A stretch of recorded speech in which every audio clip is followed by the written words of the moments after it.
जय हिंद मेरे प्यारे दोस्तों, नेक्स्ट टाइम पर आपका स्वागत है। आज के इस टॉपिक के अंतर्गत पर हम बात करने वाले हैं, जैसे कि आपको थंबनेल पर यहाँ पर दिख गया होगा। सॉलिड रूप से हम बात करेंगे उत्तराखंड के जो प्रमुख शिलालेख है उनका हिंदी में शब्दावली, मतलब हिंदी में क्या अर्थ निकलता है। एग्जाम विजन से टॉपिक किस प्रकार से इंपॉर्टेंट हो जाता है, मैं यहाँ पर पूरा सबसे पहले डिस्कस करूँगा, फिर लास्ट में अपने टॉपिक की ओर आगे बढ़ेंगे। ठीक है, सबसे पहले समझ लो vocabulary in Hindi on major rocks edict of Uttarakhand. ठीक है, जो क्या है कि उत्तराखंड के अंतर्गत पे प्रमुख शिलालेख मिले थे। तो अब शिलालेख के अंतर्गत में जो ये अक्षर है यहाँ पर दी गई है, जैसे कि यहाँ पर मैं पढ़ के एक बार बता देता हूँ।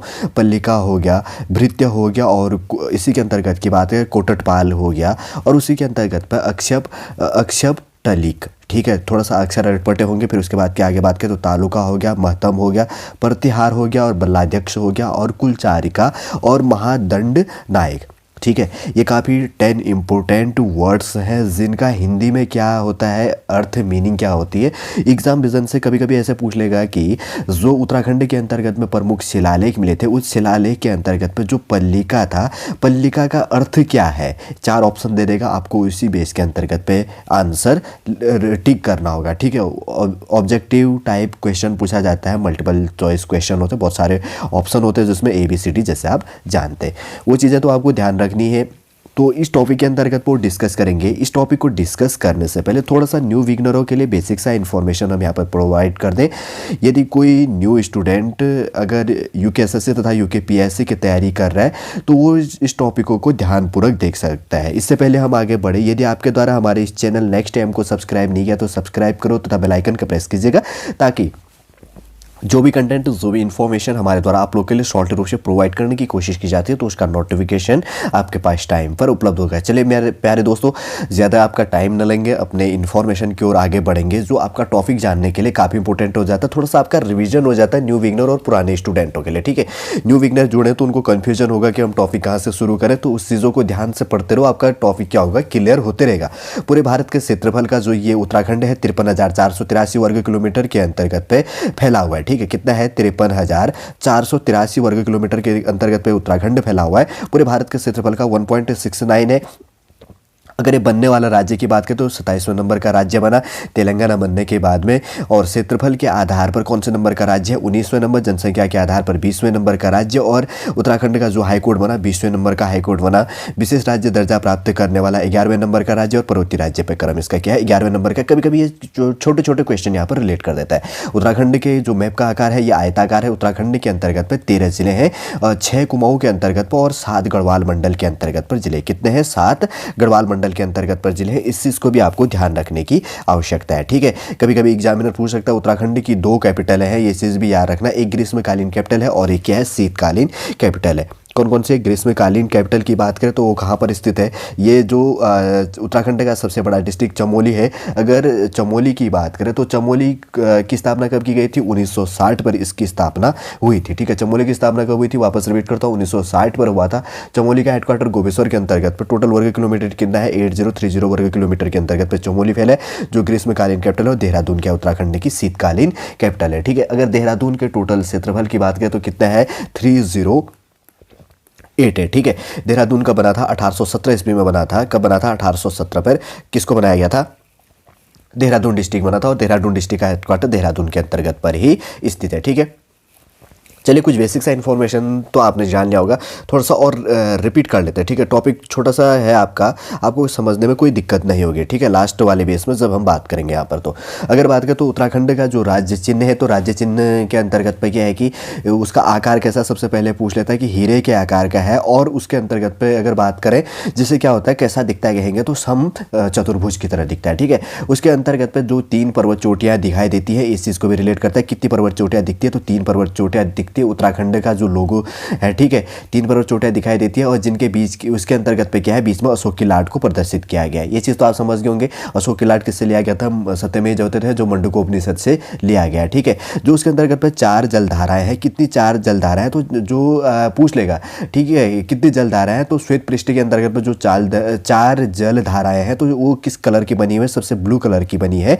और जो ब्लू कलर की वो बनी है तो 4 नदियों को प्रदर्शित करता है। कौन कौन सी नदी होगी, गंगा, यमुना, और उसके बाद में रामगंगा, और उसके बाद में रामगंगा होगी, और चौथे नंबर की बात करें तो क्या है, काली नदी। ठीक है, कौन सी होगी, काली नदी। 4 नदियों को क्या होता है वहाँ पर प्रदर्शित होता है, इस चीज़ का भी याद रखना। जो सिंबल के अंतर्गत पर रेड कलर है तो उत्तराखंड के जो क्रांतिकारी लोग हैं उनको प्रदर्शित करता है, और जो इसी के अंतर्गत पे सबसे नीचे के अंतर्गत पे क्या है, उत्तराखंड लिखा होगा। आपने सिंबल मैंने यहाँ पर लेकर नहीं आया हूँ, वो सिंबल लिखा होता है, इस चीज़ को भी याद रखना। जो व्हाइट कलर प्रदर्शित करता है तो श्वेत कलर क्या होता है, हमेशा देखो व्हाइट कलर किसको प्रदर्शित करता है, पीस, जिसको क्या कहा जाता है, शांति को प्रदर्शित करता है। ठीक है, ये चीज़ तो आप समझ गए होंगे। और एक दूसरा टॉपिक है उत्तराखंड सिंबल के बारे में, तो आपने जान लिया। एक चीज़ है यहाँ पर उत्तराखंड के अंतर्गत पर जो उत्तराखंड की राज्य गीत क्या है, ठीक है, स्टेट का जो गीत है तो उसका नाम क्या है, मैं यहाँ पर लिख देता हूँ, उत्तराखंड देवभूमि मातृभूमि वंदन सत नमन। ठीक है, क्या है, याद रखना, सॉरी, उत्तराखंड देवभूमि मातृभूमि सत वंदन अभिनंदन करके पूरा सॉन्ग है। एग्जामिनर पूछ लेता है, ऐसे करके पूछेगा उत्तराखंड का राज्य गीत क्या, तो आपको लिखना है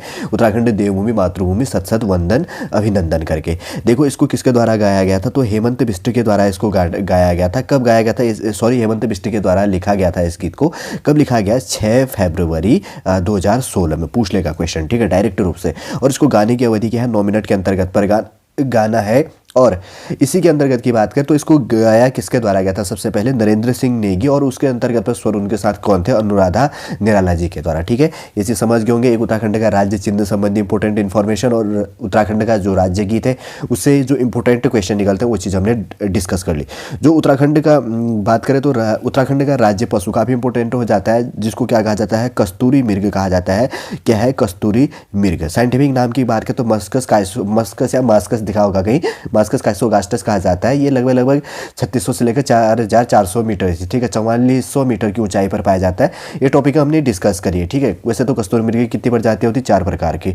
चलो ये समझ गए होंगे। अब उत्तराखंड की अगर पुष्प की बात करें तो ब्रह्म कमल कहा जाता है, जो 4800 से लेकर कितने मीटर की ऊंचाई पर पाया जाता है, 4800 मीटर से लेकर लगभग 6000 मीटर की ऊंचाई तक पाया जाता है। ठीक, ध्यानपूर्वक सुनेगा। ब्रह्म कमल का साइंटिफिक नाम क्या है, सोसुरिया अब बेलेटा। क्या है, उत्तराखंड का जो राज्य पुष्प है उसका नाम ब्रह्म कमल है, जिसका साइंटिफिक नेम क्या होगा, सोसुरिया अब बेलेटा। ठीक है, अब बात करेंगे जो उत्तराखंड का राज्य वृक्ष है। ठीक है, वृक्ष काफ़ी इंपॉर्टेंट है, पूछ लेगा उत्तराखंड का राज्य वृक्ष क्या है, तो बुरांस है, जिसका साइंटिफिक नाम क्या है, रोडोडेंड्रॉन आर्बोरियम, जो लगभग क्या होता है कि 1500 से लेकर 4000 मीटर तक की ऊंचाई में पाया जाता है। और उसके बाद में उत्तराखंड का राज्य पक्षी है, जिसको कहा जाता है मोनाल कहा जाता है। मोनाल का जो साइंटिफिक नाम है क्या है, मोनाल। ठीक है, मोनाल का साइंटिफिक नाम की बात करें तो लोफोफोरस इम्पीजीनस इसका साइंटिफिक नेम है। क्या है, लोफोफोरस इम्पीजीनस इसका साइंटिफिक नेम है। ये लगभग क्या है कि 2500 मीटर से लेकर 5000 मीटर तक की ऊंचाई पर क्या किया जाता है, ये पाया जाता है। ठीक, अब बात करें तो उत्तराखंड का जो राज्य पक्षी तो हमने बात कर ली, मोना लोफोफोरस इम्पीजीनस। अब एक टॉपिक पूछ लेता है कभी कभी कि उत्तराखंड की जो राज्य तितली है, तो राज्य तितली का नाम क्या है, तो कभी कभी पूछ लेगा। तो एक कॉमन पिकॉक है। ठीक है, क्या नाम है, मैं यहाँ पर लिख देता हूँ, आप कंफ्यूजन मत होना। तो नाम क्या है उसका, कॉमन पिकॉक। साइंटिफिक नाम की बात करें तो पेपिलिया बाइनर है। और उसी के अंतर्गत की बात करें तो इसको जो राज्य तितली कब घोषित किया गया, कभी कभी पूछ लेगा, तो 7 नवंबर 2016 में किया गया था। ठीक है, 9 नवंबर 2000 को तो उत्तरांचल का गठन किया था। थोड़ा सा याद रखना कि 9 नवंबर से 2 दिन पहले 7 नवंबर हो गया, उसके बाद में ईयर याद कर लेना 2016 के अंतर्गत पे। ये क्या करता ना कि जो अपने अंडे देने की बात करें तो एक टिमरू होता है उत्तराखंड के अंतर्गत पे। आप पहाड़ी क्षेत्र में रहते होंगे तो आप जानते होंगे, नहीं जानते तो बस याद कर लो कि टिमरू होता है, गोल गोल रेड कलर के दाने लगते हैं। ठीक है, सूखने के बाद काली मिर्च के दाने के रूप पे दिखाई देता है वो। पर्टिकुलरली रूप से उसको खाने पर यूज़ भी किया जाता है, केमिकल बनाने के लिए, दवाइयाँ बनाने के लिए भी उसमें यूज हो सकती हैं। ठीक है, तो इस पर ये क्या करती है, अंडे देती है।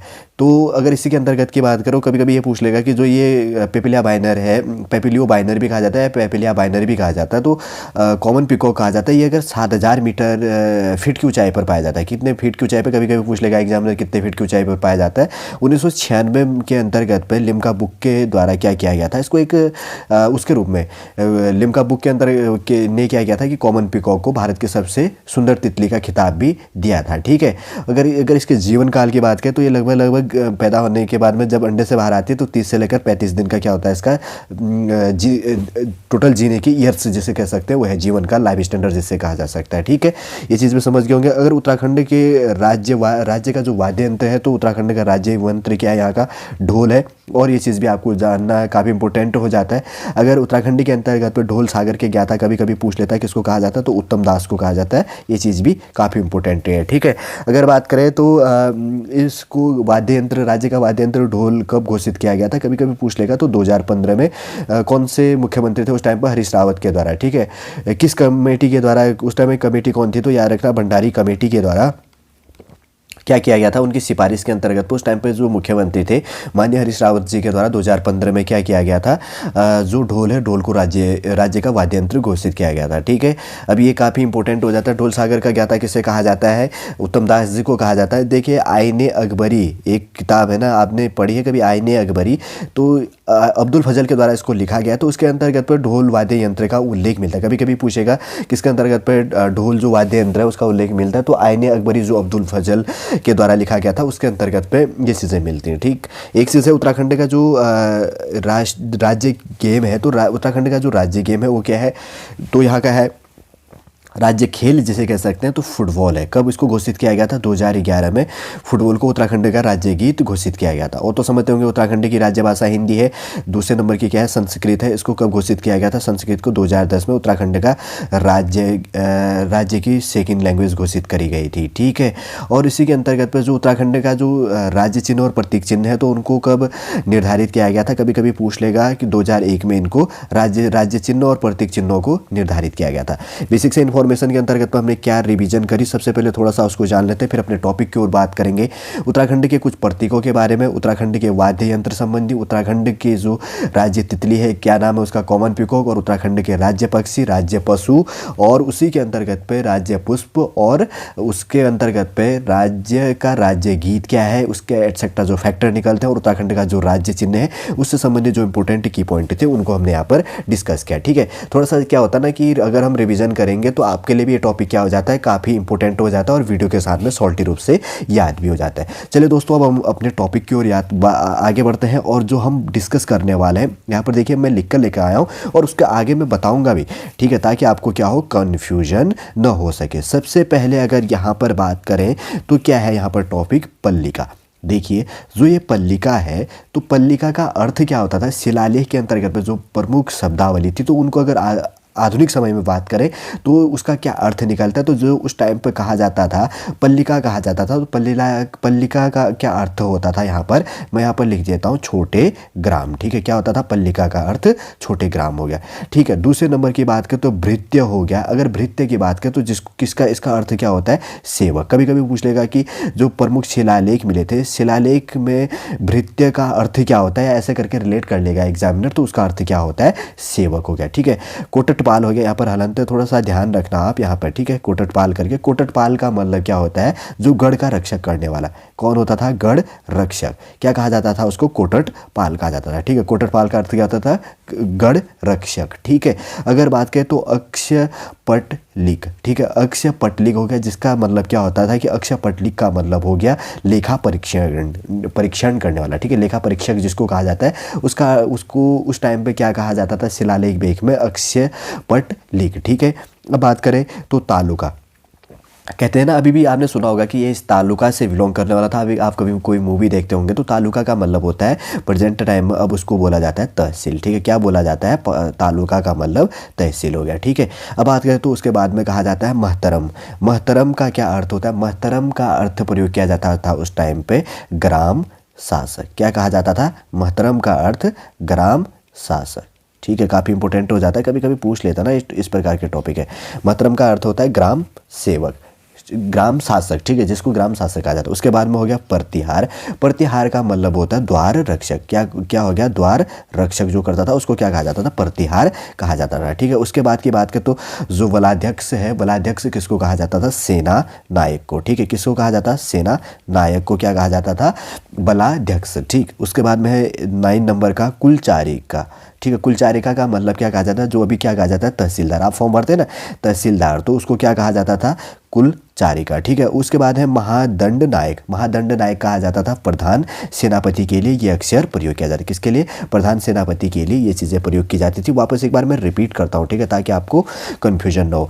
सबसे पहले बात करें तो उत्तराखंड के अंतर्गत जो प्रमुख शिलालेख मिले, तो शिलालेख में जो प्रयुक्त शब्दों का प्रयोग किया जाता था, तो उसका अर्थ क्या होता है, अब आधुनिक रूप से जानेंगे। पल्लिका, तो पल्लिका का अर्थ क्या होता था, छोटे ग्राम। और उसके बाद में भृत्य का अर्थ होता था सेवक, उसके बाद में कोटटपाल का अर्थ होता था, नीचे हलंत है, कोटटपाल का अर्थ होता था गणक्षक, और अक्षय पटलिक का अर्थ क्या होता था, लेखा परीक्षक। और उसके बाद में तालुका, जो ये तालुका का है, तालुका का अर्थ होता था तहसीलदार, ठीक है। महतरम का अर्थ होता था ग्राम शासक, उसके बाद में प्रतिहार का क्या अर्थ होता था, द्वार रक्षक, ठीक है। बलाध्यक्ष की बात करें तो बलाध्यक्ष का अर्थ क्या होता है, सेना नायक, और उसके बाद में कुलचारी का जो शब्द प्रयोग किया जाता था इसका अर्थ होता है तहसीलदार, और उसके बाद में महादंड नायक का अर्थ क्या होता है, प्रधान सेनापति। एग्जामिनर डायरेक्टली रूप से पूछेगा प्रतिहार शब्द का अर्थ क्या होता है, जो या शिलालेख पे दिया गया पूछ सकता है, या कहेगा कि बलाध्यक्ष का अर्थ क्या होता है, डायरेक्ट पूछ लेगा महतरम का क्या अर्थ होता है या पल्लिका का क्या अर्थ होता है। इतने जो इंपॉर्टेंट की पॉइंट आपके एग्जाम के लिए काफ़ी इंपॉर्टेंट हो जाता है, उनको हमने यहाँ पर डिस्कस किया, ठीक है।